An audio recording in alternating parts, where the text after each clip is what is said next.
Ya estamos de regreso en Masa Crítica en Iquique Televisión, en este programa especial que estamos haciendo con motivo de las protestas, de las manifestaciones, ¿cierto?, de toda nuestra comunidad, de todo el país. Hay una encuesta por ahí de Criteria Research, ¿cierto?, donde más del 80% está participando de estas actividades. Realmente sorprendente, una encuesta que se hizo recién hace un día. Y pareciera que en el diagnóstico hay relativamente consenso respecto de los no más abusos, en fin. Pero bueno, vamos a avanzar un poco en el programa. Queremos preguntarle también a Julio Ruiz este tema de cómo se sale de esto, porque también las soluciones son múltiples y variadas, ¿cierto? Dependiendo de donde uno estaba, ¿cierto?, tiene la mirada. Y hay de todo, hay este paquete que el presidente, ¿cierto?, ofreció hace pocos días, que se está legislando rápidamente, ¿cierto?, una cosa maravillosa, digamos, que los parlamentarios ahí aparecieron todos.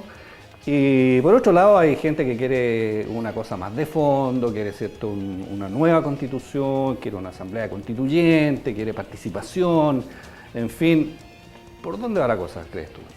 Bueno, lo que va a ocurrir a futuro no tengo esa bolita de cristal, pero yo creo que en esta materia, en primer lugar, las medidas que ha tomado el presidente, que son importantes, a mi juicio un poquito insuficientes, y es la percepción ciudadana, a propósito de la propia encuesta esta que tú haces referencia, que fue posterior a los anuncios presidenciales, la encuentra insatisfactoria, es decir, que no da solución.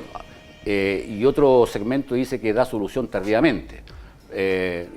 Solo uno, más pequeño, no me acuerdo el porcentaje, pero que plantea una solución, que da solución. Pero la percepción ciudadana, que es lo importante de esta subjetividad a la cual hacía referencia Andrés, es que no logra dar solución.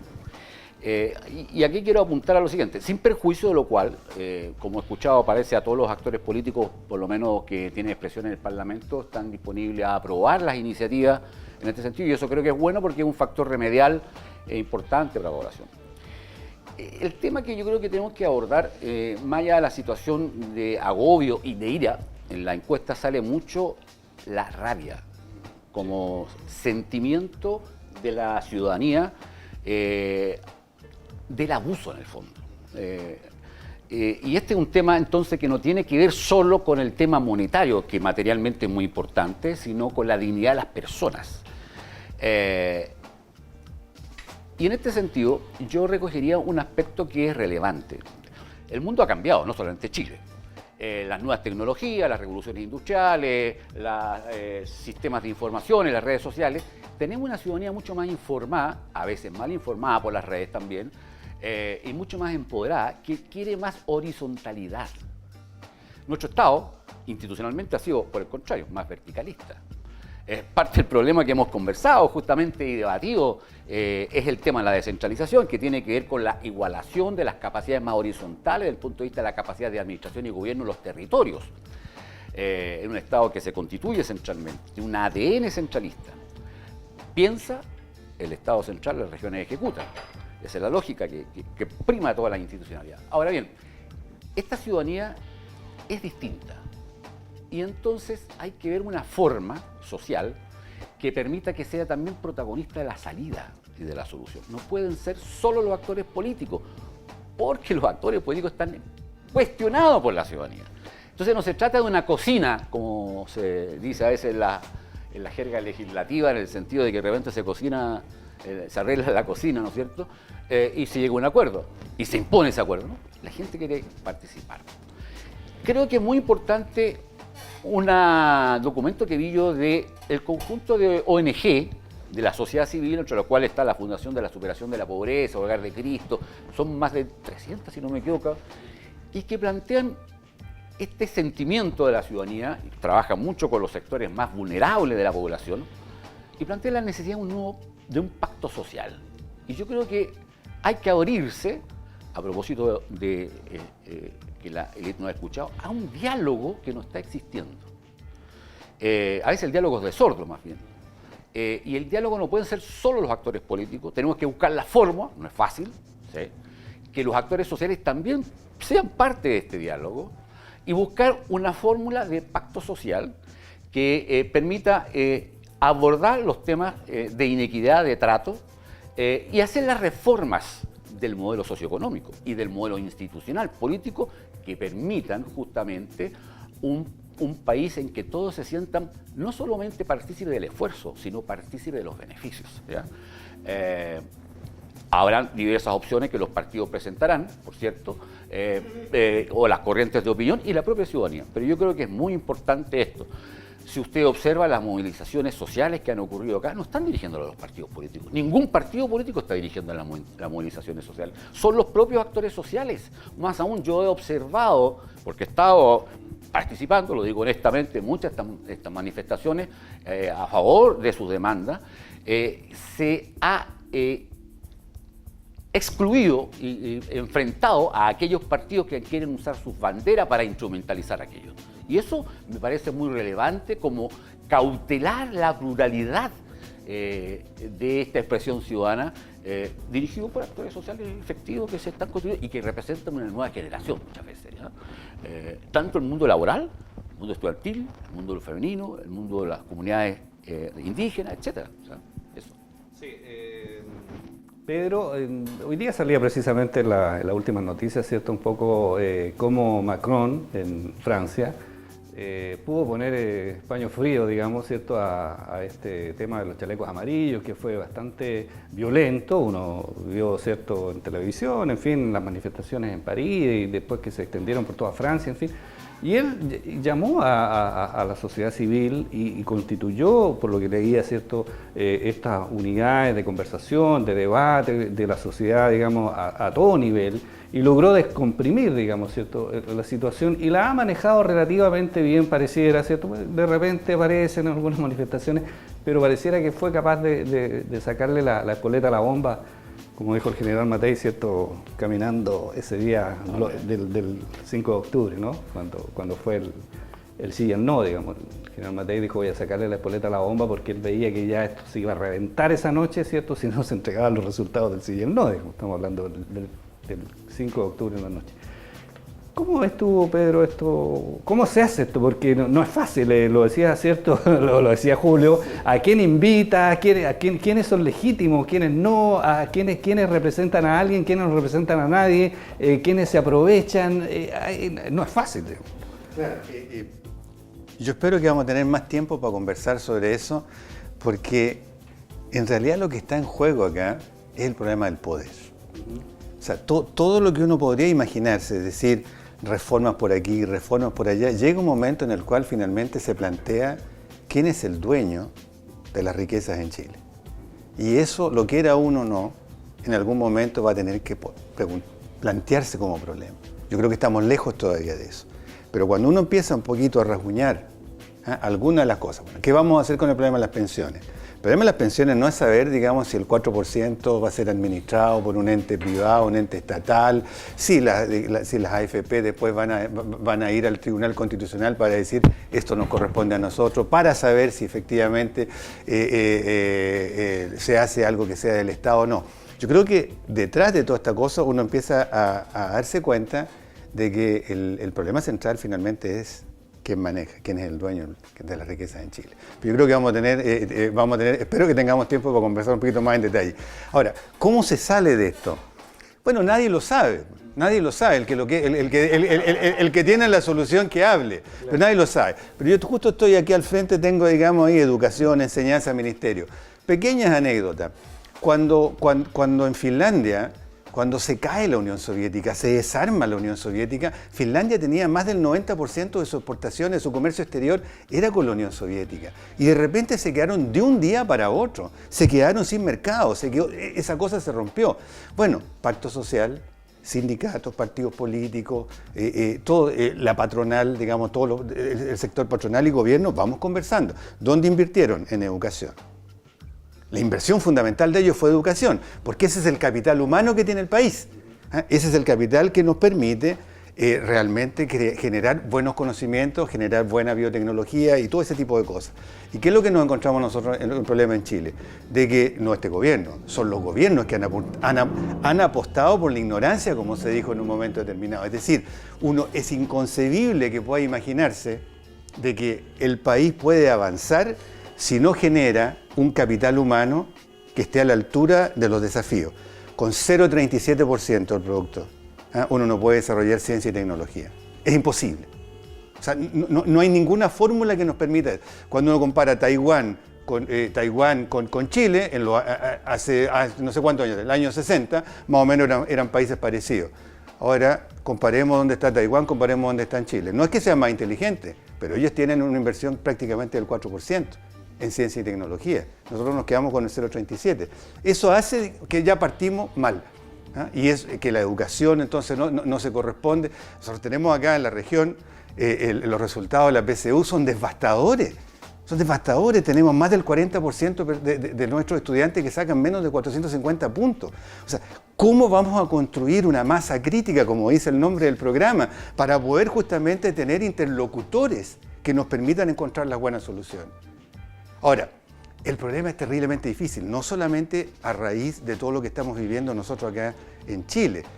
Es difícil en general, es muy complejo, se necesitan cuestiones muy sofisticadas.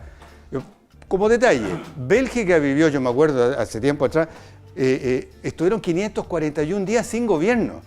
O sea, lo cual muestra que una institución, o sea, un país que es sólido en sus instituciones, puede funcionar y eso le plantea problemas, digamos, a la élite política. España también estuvo mucho tiempo sin gobierno. O sea, sin gobierno quiero decir, es un gobierno que sigue haciendo los asuntos corrientes, pero no está gobernando. Entonces, es complejo. Por lo tanto, yo pienso, digamos, que no es tan simple decir vamos a hacer esto y vamos a hacer esto otro. Pero me gustaría después volver sobre el problema del poder, porque yo creo que eso es súper importante. ¿Me permite? Sí. Hay una experiencia que me tocó y me dejó impactado a mí. No sé, y lo seguí en vivo y directo, si eso es lo impresionante. Que fue el conflicto y la movilización en Ecuador con el presidente Lenín Moreno de la comunidad y de las nacionalidades indígenas. Yo vi en vivo y en directo el presidente sentado, al lado un representante de las Naciones Unidas, a la izquierda, a su derecha un obispo, en la mesa todo el aparato del Estado, no solamente el gobierno, porque habían un equivalente al Contralor General de la República, que no es aparato de gobierno, y todos los presidentes y representantes de las diversas nacionalidades indígenas negociando en vivo a la ciudadanía. Eso lo encuentro espectacular, como experiencia inédita, yo creo, en América Latina. Yo no había visto nunca una cosa así. Ahora, estamos muy nosotros difícil en el contexto actual de llegar a una situación así, pero tenemos que propender a un espacio, ¿no es cierto?, institucionalizado, una mediación en que los actores sociales, y que además existe, hoy día hay una unidad social que se ha constituido, donde están los trabajadores, la CUT, la ANEP, por poner ejemplo, y las diversas ramas laborales, están las federaciones estudiantiles, organizaciones femeninas, organizaciones de uniones comunales, no sé.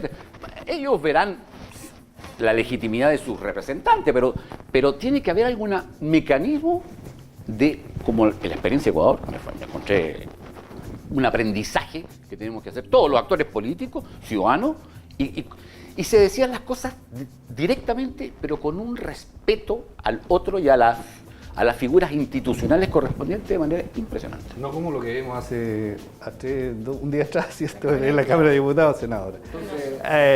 Sí, quería seguir con el tema un poco.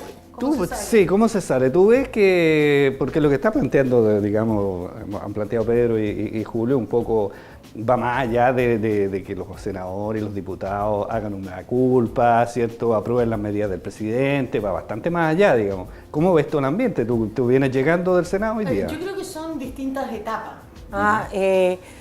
Primero, creo que aquí en este país no hay iluminados que tengan la receta. Creo que de esto se sale con generosidad, con humildad y con unidad como país, como los sectores políticos, y entendiendo que este es un minuto de escuchar y actuar en consecuencia, un poco lo que dice Julio, pero escuchar con sinceridad. Yo escuchaba el otro día, tanto en la Cámara de Diputados como en el Senado, que muchos parlamentarios establecen que la única forma es una asamblea constituyente. Yo creo que no es así. A lo mejor sí hay una mayoritaria opinión de que hay que modificar la Constitución, bueno, veámosla, pero yo creo que hoy día el paso es descomprimir, es bajar la temperatura, es de alguna manera a través de esta agenda social, que por cierto no resuelve todos los problemas, pero es un punto de partida desde el donde empezamos a avanzar. Hay que volver esa dignidad que la gente siente que hoy día no tiene. Y eso es social. Eso es como yo me siento partícipe de este país, Chile, que creíamos que tiene una gran calidad de vida y que eso no llegaba a todas las personas. Por lo tanto, yo creo que ese es el primer punto. Creo además que esa solución puntual y punto de partida que lanzó el presidente tiene que tener también una dejada regional. Y hay un punto, uno de los temas de julio es la descentralización. Yo creo que efectivamente hay demandas nacionales que son comunes para todos, pensión, salud, educación. Pero también tenemos demandas regionales. Y por lo tanto, a mí me parece que hay que abrir ese diálogo social, no solamente a nivel nacional y que venga una solución desde una vez más la capital. Yo de verdad cuando hablo de la descentralización y con mi amigo Henry von Baden, ¿no es cierto?, creo profundamente que Chile debe construirse desde las regiones, pero construirse en serio, no con este proyecto que existe que creo que va a más perjudicar que avanzar. Entonces, es un punto de partida, pero los puntos de partida tienen que ser certeros y no producir una consecuencia peor, porque en la experiencia del mundo se ha visto que cuando tú te equivocas en los proyectos de descentralización, al final te vuelves más centralista que antes. Pero bueno, no es el tema. Pero yo creo que no solamente hay que escuchar a nivel nacional y producir soluciones a nivel nacional, sino que los gobiernos regionales y los parlamentarios tenemos que escuchar en las regiones y ser capaces de transmitir al poder central esas demandas propias de cada región. Porque por ahí va el primer paso y yo creo que es el descomprimir, bajar la temperatura, volver la dignidad. Y luego vienen otros pasos en que probablemente, si hay un acuerdo mayoritario en modificar la Constitución, veamos en qué, cómo llegas a eso, cómo puedes abrir, no sé, cabildos o escuchar algo que partió en el gobierno pasado de la presidenta Bachelet, pero que no concluyó en nada, y ver cuáles son los otros temas, un poco lo que decía Pedro, cómo se reestructura el poder. A mí me parece que hoy día, sea el mejor o no sea el mejor, tenemos un sistema, tenemos una constitución, tenemos un poder ejecutivo con facultades, tenemos un poder legislativo o tenemos un poder judicial y creo que la institucionalidad hay que cuidarla. Probablemente se puede mejorar, sentémonos, conversemos, veamos cómo lo mejoramos, pero mientras eso no ocurra, yo creo que es importante potenciar esa institucionalidad, no debilitarla, de lo mismo que cuidar la democracia. Andrés, anoche escuchaba un par de economistas destacados, ¿cierto? Nicolás Izaguirre, que fue ministro de Hacienda 2 veces, Claudio Agostini también, ¿cierto? Quienes planteaban, digamos, algunas cosas que son cifras macro. Ellos decían, ¿cierto?, los países con los cuales nos gusta compararnos, en fin, entiendo yo, el 9% de los impuestos, digamos, eran ¿cierto?, venían de los sectores altos, y en Chile decía Nicolás Izaguirre apenas el 2, creo, no siquiera llega al 2. Por otro lado se decía, no sé, el impuesto a los bienes a las transacciones en la bolsa, en fin, decía una persona que aquí, ¿cierto?, hace negocios en la bolsa, puede ganar 500 millones, 1.000 millones de pesos en una transacción y no paga ni un impuesto, digamos.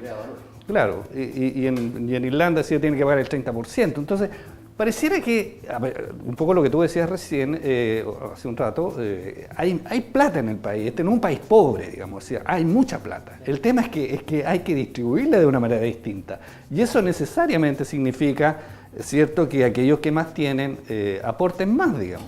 Y eso es una cosa que es de perogrullo, pero que la hemos venido escuchando, no sé, desde que retornó la democracia. Y después de que uno la escucha en estos debates, en foros de la televisión, en fin, lea algunas entrevistas en el Mercurio, no pasa nada, digamos. Pasan 5 años, pasan 10 años, pasan 15 años, no sé, pasa una vida y no pasa nada. Entonces, es hora de que pase algo, pareciera, en ese sentido. Ahora, yo lo que creo es que yo veo tres caminos que se pueden ir como armando una trenza, digamos, de solución, pensando en que el chileno masivamente quiere a su país y quiere que salgamos para adelante y que andemos bien. Yo creo que lo otro es andar mirando de forma muy extraña, ¿no es cierto? Eso no significa que haya gente que no se te vaya por los lados y que haga cosas que... Pero el grueso de la gente que está hoy día en la calle, ¿no es cierto?, hay que entender que está ahí porque tiene una angustia. Por tanto, a mí me parece fundamental traer estos análisis como de redistribución de ingresos y la propiedad al día de hoy. ¿Y qué podemos hacer hoy día que de alguna manera indique un camino para adelante? Yo creo que la primera cosa es, ¿no es cierto?, en esta agenda social que el presidente ha planteado. Yo creo que el problema del cuánto va a ser la negociación que se dé en el Congreso y probablemente siempre las cifras van a tener que ser más altas, pues más bajas no pueden ser, ¿no es cierto? Pero es evidente que si tú das una respuesta importante económica a la gente está angustiada porque la plata no alcanza, ¿te fijas? Independiente de que eso tenga otra explicación o haya trascendencia o haya que, ¿no es cierto?, ir a cosas más profundas para resolver eso. Pero si el gobierno y el Congreso son generosos en eso, yo pienso que eso es muy importante. Por ejemplo, me pareció una muy buena medida esto de lo que llamaban los impuestos negativos, ¿no es cierto? O sea... A ver, ¿por qué no nos explica un poco qué son los impuestos negativos? Claro, lo que sucede, ¿no es cierto?, es que nosotros tenemos un salario mínimo. Y obviamente que hoy día todo el mundo cuestiona que el salario mínimo no alcanza para lo que la necesita, ¿no es cierto? Entonces, el gobierno representando a toda la sociedad en este caso, ¿no es cierto?, dice, si los ciudadanos pagamos impuestos para que la gente tenga mínimos de dignidad, nosotros vamos a complementar lo que paga la empresa, que paga un salario mínimo, con una cuota adicional. Ojalá esa fuera lo más alta posible dentro de lo que se pueda, porque cuando tú empiezas a hablar ya de valores de 400.000 pesos o los empresarios empiezan a decir que menos de 500.000 no se pueden, ya empezamos a decir, esto no son 10.000 pesos, ¿no es cierto? Como cuando de repente viene el reajuste, ¿no es cierto? 2.000 pesos, no. O cuando tomamos las pensiones, el pilar solidario va a las mujeres son jefas de hogar, de ellos se sabe que el 100% de lo que recibe una mujer va a su familia, no hacia el hombre, de la familia, ¿no es cierto? Entonces, apuntar a eso no es apuntar a cualquier cosa, ¿te fijas? Yo creo que por ahí vamos muy bien enfocados. Como digo, el tema que podemos discutir es el cuánto, pero va bien enfocada la matriz, ¿no es cierto? Y la otra cosa es bajar, los gastos que son de la vida diaria, que no pueden transformarse en un costo espantoso. Sea transporte, sea luz, sea agua, ¿no es cierto? Y las cosas básicas. Yo creo que esa matriz, si sale bien del Congreso, puede incluso mostrar que independiente de la crítica que los chilenos tengamos a la institucionalidad funciona, ¿no es cierto? Yo creo que ese es un punto. El segundo punto, decía, son los signos. Es evidente que quienes le piden al presidente que por favor haga un cambio de gobierno es porque de una u otra manera, ¿no es cierto?, lo que quieren es encontrarse con un gabinete que represente los nuevos tiempos y no tanto los viejos tiempos. Pero eso es razonable, en algún minuto va a venir. A lo mejor el presidente dice, prefiero pasar el chaparrón primero y después pongo, para que no se quemen, ¿no es cierto?, a ponerlos antes, y no, los voy a matar antes que partan, ¿no es cierto? Pero bueno, yo creo que esos signos son ¿cómo se llama?, importantes. Pero también algo que ha estado Julio insistiendo, que es cómo se escucha a la ciudadanía.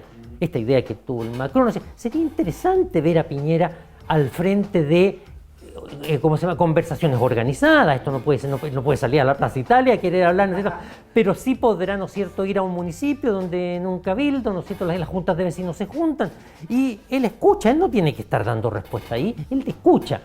O sus ministros están también, ¿no es cierto?, los parlamentarios del locales están y escuchan lo que la gente tiene que decir. Yo creo que eso es un signo que a la gente le importa. El ser escuchado es una primera, ¿no es cierto?, forma de respeto de parte de la autoridad. Pero hay un tercer camino que me parece importante y que tiene que ver con que se nos vaya poco a poco aclarando cómo se van a abordar estos temas que son tan relevantes para los chilenos hoy día: educación, salud, ¿no es cierto?, previsión.